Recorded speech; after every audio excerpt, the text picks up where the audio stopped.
A minha Paraíba, é quarta-feira, dia 13 de outubro de 2021. Estamos ao vivo em mais uma edição do seu Rede Verdade, dentro da programação aí da sua TV Arapuã. Que bom me encontrar diariamente aqui dentro da programação da sua TV Arapuã. Você lembra da polêmica do deputado estadual Cabo Gilberto, que não queria se vacinar, não podia entrar na Assembleia, a Assembleia suspendeu as sessões presenciais em função disso, maior debate, maior polêmica? Pois não é que o deputado Cabo Gilberto decidiu se vacinar e foi ali, recebeu inclusive a Coronavac. Vamos ver, acompanhar aí o deputado Cabo Gilberto se rendendo a que boa parte, a maioria dos brasileiros já fez e tomou a primeira dose da vacina contra o coronavírus. Cabo Gilberto na tela. Para os deputados trabalharem. A parte maioria do governo, infelizmente, estão utilizando o meu nome, que me atacam publicamente da base do governo. Está aqui a vacina. Tá aí, para todo mundo ver, não tem mais discussão. Primeira dose do deputado Cabo Gilberto. A gente espera, inclusive, que a Assembleia possa começar a voltar aí com a presença do deputado Cabo Gilberto às sessões. O passaporte da vacina que foi aprovado pela Assembleia deve ser sancionado até sexta-feira pelo governador João Azevedo, tá?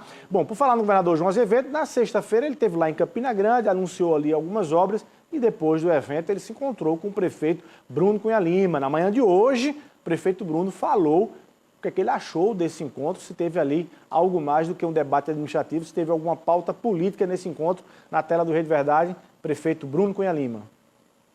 Estava saindo de uma entrevista e eu chegando para conceder uma entrevista na mesma emissora.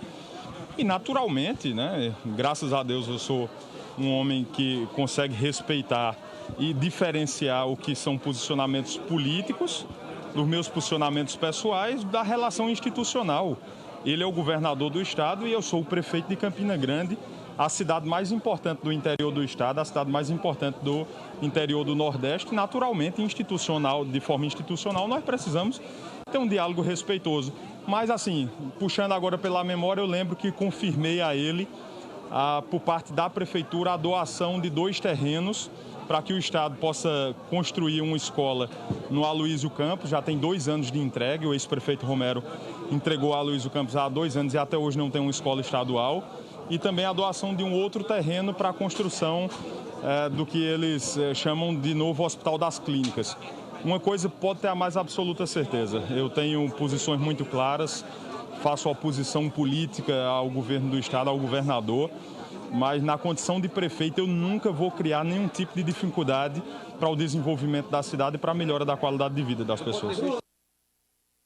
Tá aí, o prefeito Bruno também falou nessa entrevista sobre o que é que ele acha das informações de que o ex-prefeito Romero Rodrigues, aliado dele, estaria se aproximando do governador João Azevedo. O que é que você acha, prefeito? Olha, primeiro, eu naturalmente respeito o deputado Manuel Ludgero, é maior de idade, deputado já por alguns mandatos, foi vereador de Campina Grande, tem o seu histórico, eu respeito a opinião do deputado Manuel Ludgero, mas discordo. Você acabou de dizer que o ex-prefeito Romero Rodrigues, o Romero, como todo mundo conhece, sem o título de prefeito ou do que quer que seja, Romero tem resultados a mostrar, é uma importante liderança do estado e tem todas as condições de enfrentar uma disputa com grandes chances. Ok, tá aí, botou ali um freiozinho nesse avanço. Olha só, para você acompanhar, tem uma guerra, né, em debate entre o Congresso Nacional, entre os políticos e os ministérios públicos, né, os integrantes dos ministérios públicos da União e estaduais em todo o Brasil. E essa guerra se chama PEC número 5, que é considerada aí pelos ministérios públicos a PEC da vingança da classe política em relação à atuação dos ministérios públicos no Brasil. Hoje teve um ato aqui público, a gente vai trazer matéria sobre isso. Quem está comigo aqui para falar sobre esse tema é o promotor de justiça, Leonardo Quintães, ele que é presidente da Associação dos Promotores Públicos aqui do Ministério Público da Paraíba. Doutor Leonardo, muito boa tarde, seja muito bem-vindo aqui ao Rede Verdade, mais uma vez para um tema que tem preocupado a categoria como um todo. Para o nosso telespectador entender, o que diz essa PEC, por que vocês estão tão assustados com ela? Boa tarde, Luiz. Boa tarde aos telespectadores da TV Arapuã.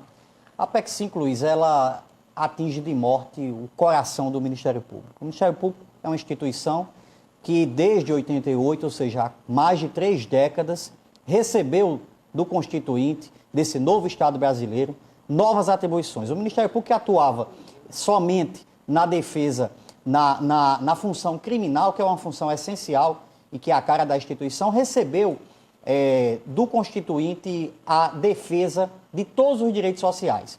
Do direito à probidade administrativa, ou seja, o combate à corrupção, o direito do idoso, da pessoa com deficiência, da criança e do adolescente, enfim. O Ministério Público recebeu a defesa da educação, a defesa da saúde, a defesa da segurança pública. O Ministério Público passou a ser esse grande tutor dos direitos sociais. E, notadamente, o combate também às organizações criminosas e ao crime, principalmente o combate à corrupção. Diante de tudo isso, o Constituinte também conferiu ao Ministério Público instrumentos para que ele pudesse trabalhar. E o principal desses instrumentos é a independência do Ministério Público. Foi ela que possibilitou ao Ministério Público chegar até aqui com muitos serviços prestados. Recentemente foi realizada uma pesquisa aqui no Estado que colocou a instituição do Ministério Público como a instituição de maior credibilidade aqui na Paraíba, porque aqui particularmente temos, principalmente num passado recente, muitos serviços prestados à população paraibana.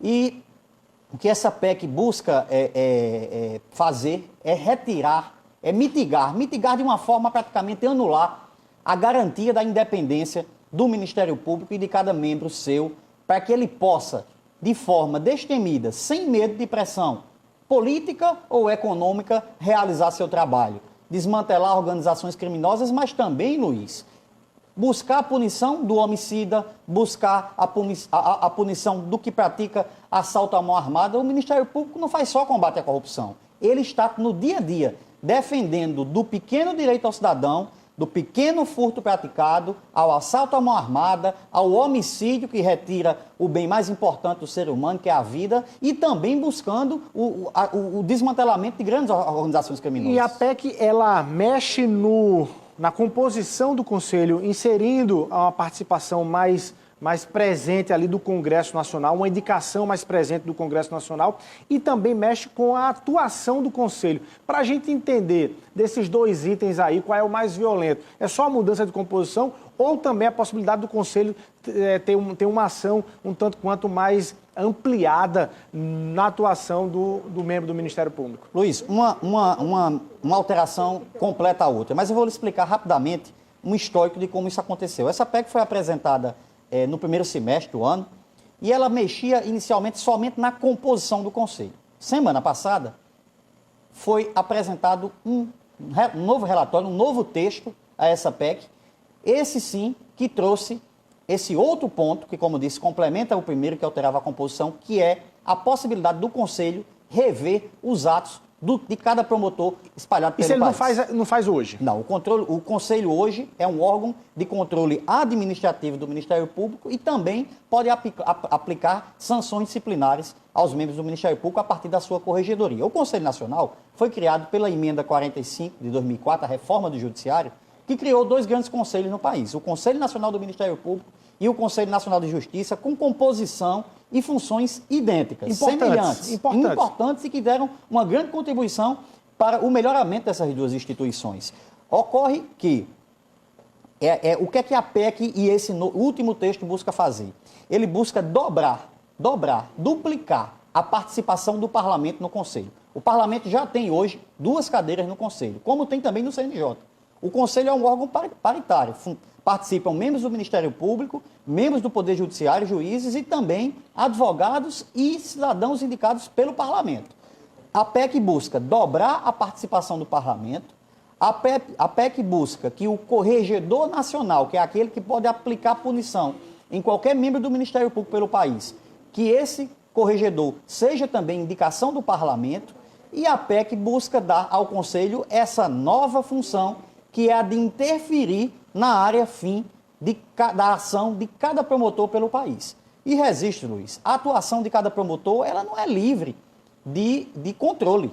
Né? Todo ato do promotor está sujeito a controles internos na instituição e também a controles pelo Poder Judiciário. Né? Então, isso não tá livre de controle, como busca se dizer. E um fato também precisa ser dito. Qual é o argumento para essa PEC? que o Conselho Nacional do Ministério Público não pune os membros do Ministério Público. É uma função importante do Conselho e que ela tem sido muito bem desenvolvida. Para que você tenha uma ideia, o Ministério Público brasileiro tem pouco menos de 13 mil membros, ao passo que o Poder Judiciário tem aproximadamente 18 mil membros. Então, o Poder Judiciário tem 30% a mais de membros. Ocorre que o Conselho Nacional do Ministério Público pune muito mais do que o CNJ. Em termos de números, o Conselho Nacional do Ministério Público, ele aplica 60% a mais de punição do que o CNJ, isso levando em consideração números absolutos. Não bate com a declaração do presidente da Câmara, Arthur Lira, que está dizendo que está defendendo essa PEC, que ela passe, porque ela acha que há para acabar com a impunidade do que ele vê dentro do Conselho, que seria um certo corporativismo do Conselho ali, está sempre passando a mão na cabeça de algum membro do Ministério Público que exagere nas suas atribuições. Como é que você vê uma declaração como essa? Essa declaração, ela não confere com os números que foram levantados, que são públicos, certo? Que estão aí no site do Conselho Nacional, os números do trabalho da Corregedoria Nacional do Ministério Público. Como lhe disse, que pese o Ministério Público ter 30% a menos de membros do que o CNJ, que é o órgão semelhante. É o órgão que tem nacionalmente a mesma atribuição, que tem uma corregedoria que pode e deve punir juízes. No Conselho Nacional do Ministério Público, a corregedoria para punir membros do Ministério Público que se desviem da conduta. A corregedoria do CNMP, ela pune, ela aplica de penalidade, 60% a mais de penalidade aplicada do que o CNJ. Doutor Leonardo, eu já lhe vi, desde que você tomou posse na associação, em pelo menos 2 ou grandes 3 debates lá em Brasília, lá no Congresso Nacional. Lei do abuso de autoridade, que impôs ali um tanto quanto mais de limitação para a atuação não só dos Ministérios Públicos, mas também das polícias. Quarentena para promotores que querem ser candidatos às eleições, terem que se afastar 4 anos antes. Além disso, a lei que amenizou as sanções da lei de improbidade administrativa. Qual a mais violência dessas dali? É uma reação da classe política ao trabalho dos Ministérios Públicos? Como é que você avalia essa guerra e qual é o destino final aí desse roteiro da classe política? Sem dúvida, Luiz, há uma incompreensão com a atuação do Ministério Público. Isso tem se revelado em sucessivas propostas legislativas no sentido de prejudicar tanto a atuação do membro do Ministério Público, como também de diminuir, de deixar essas carreiras do Ministério Público e da magistratura, muitas vezes, menos atrativas. E o que eu tenho dialogado com a classe política e que a gente quer também levar à sociedade é mostrar a gravidade disso. Ora, você enfraquecer o Ministério Público, você tirar o coração, ferir de morte o coração do Ministério Público, que é a independência funcional, você não está prejudicando somente e principalmente uma instituição e seus membros. Você está prejudicando toda a sociedade. Qualquer um de nós, Luiz, é cidadão, nós temos familiares, nós temos filhos, nós temos pais, nós temos companheiros que vão para a rua, que podem sofrer a ação da criminalidade comum. E se nós não tivermos um sistema de justiça e um Ministério Público forte, independente, nós teremos menos proteção do que já temos. A sociedade clama por mais proteção, por mais segurança pública, por mais punição de quem comete crime. E com essa PEC, com essa gama de iniciativas, nós estamos enfraquecendo, nós estamos tirando a proteção da sociedade. Essa PEC, você considera a mais violenta de todos esses itens que eu citei aqui e relembrei? Sem dúvida, essa mexe, como disse e repito, no coração do Ministério Público e mexe na proteção fundamental, essencial à sociedade. A sociedade precisa ter um Ministério Público que dê respostas mínimas, que combata minimamente a criminalidade e que defenda minimamente os direitos coletivos. E sem a independência funcional, os membros do Ministério Público estarão, por mais corajosos que sejam, por mais que tentem desenvolver seus mistérios, estarão esbarrados sempre na interferência do poder econômico, do poder político, com esse novo mecanismo de frear as ações do Ministério Público. Bom, talvez certamente por causa disso está gerando aí toda uma indignação por parte dos membros dos Ministérios Públicos da União e também nos estados. Inclusive hoje você participou também, lhe convido para acompanhar o ato público, né, um dos Ministérios Públicos contra essa PEC 05 aqui em João Pessoa. Vamos ver, nossa equipe de reportagem, Washington Luiz, esteve lá pela manhã e acompanhou esse evento e esse ato público contra essa PEC que está tramitando lá no Congresso Nacional. Vamos ver como é que foi. Todo o Ministério Público que atua na Paraíba se reuniram na manhã desta quarta-feira para combater a emenda à Constituição 05/2021, em tramitação na Câmara dos Deputados. De acordo com o Procurador-Geral de Justiça, Antônio Hortêncio Rocha Neto, o Ministério Público da Paraíba se une às demais unidades do Ministério Público do Estado e em todo o país em defesa da manutenção da autonomia dos membros da instituição. Demonstram a união dos Ministérios Públicos, não só aqui na Paraíba, porque esse ato é uma união dos Ministérios Públicos do Estado, do Ministério Público Federal, de Contas e o Ministério Público do Trabalho. E não só na Paraíba, mas em todo o Brasil, hoje está havendo ato dessa natureza. Isso é importante para a gente mostrar, além dessa união das instituições, mostrar também esse engajamento social de entidades que trabalham com parceria com o Ministério Público na solução de problemas da sociedade e a sociedade como um todo, porque no final das contas o maior prejudicado com uma aprovação de uma PEC como essa que está sendo colocada no Congresso é a própria sociedade, que é o pior prejudicado em toda essa situação. Para o procurador Francisco Sagres, é importante a união do Ministério Público para combater esta PEC que tramita na Câmara dos Deputados. Lamentavelmente, por força de algumas circunstâncias, essa PEC surgiu, que acredito que pela sensibilidade dos parlamentares, alguma coisa vai acontecer ou talvez seja julgada, votada pela sua inexistência, porque será o melhor caminho para o nosso povo brasileiro. Com a participação dos membros do Ministério Público, o evento foi uma consagração e que pode reunir ainda mais outros atos para combater o que eles chamam de PEC da impunidade, que foi colocada em votação na Câmara dos Deputados de forma apressada para que ela pudesse ser votada. A PEC 05 é uma proposta de emenda à Constituição que preocupa muito o Ministério Público, não como uma defesa da instituição, mas uma defesa da sociedade. Uma peça fundamental para a atuação do Ministério Público, conhecida hoje pela sociedade, é a independência da instituição. A instituição não pode ficar à mercê do poder econômico e do poder político. E é isso que essa PEC vai nos levar. O objetivo deste encontro com procuradores e promotores de justiça no âmbito estadual e federal é com o objetivo de dizer não à PEC 05. Segundo os promotores, é um retrocesso e isso pode prejudicar o trabalho de ação em favor da sociedade. A impunidade, os fracassos junto às ações e operações desencadeadas pelo Ministério Público com essa PEC pode prejudicar ainda mais a própria independência do Ministério Público no país. Tá aí, obrigado, Washington, sempre antenado aí na cobertura aqui na Paraíba. Doutor Leonardo, qual é a perspectiva que vocês têm de contatos com os congressistas, sobretudo cada um nos seus estados, aqui da bancada federal paraibana? Qual é o retorno que vocês têm aí e a perspectiva de vocês verem uma matéria dessa sendo derrubada no Congresso Nacional?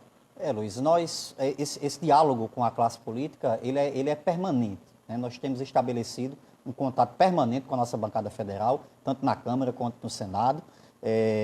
Semana passada, quando essa proposta surgiu, nós já buscamos um diálogo no sentido de que ela não fosse votada na própria semana passada, ela foi apresentada na terça e a perspectiva seria de votação na quarta.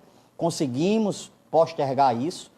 E o nosso objetivo é permanecer com esse diálogo, buscando, de fato, a rejeição dessa proposta por tudo que nós já colocamos, né? Esse ato hoje reuniu todos os ramos do Ministério Público no Estado, os 4 ramos do Ministério Público, o Ministério Público da Paraíba, o Ministério Público Federal, o Ministério Público do Trabalho e o Ministério Público junto ao Tribunal de Contas. Reuniu também a representação do Poder Judiciário, o presidente da Associação dos Magistrados estava presente.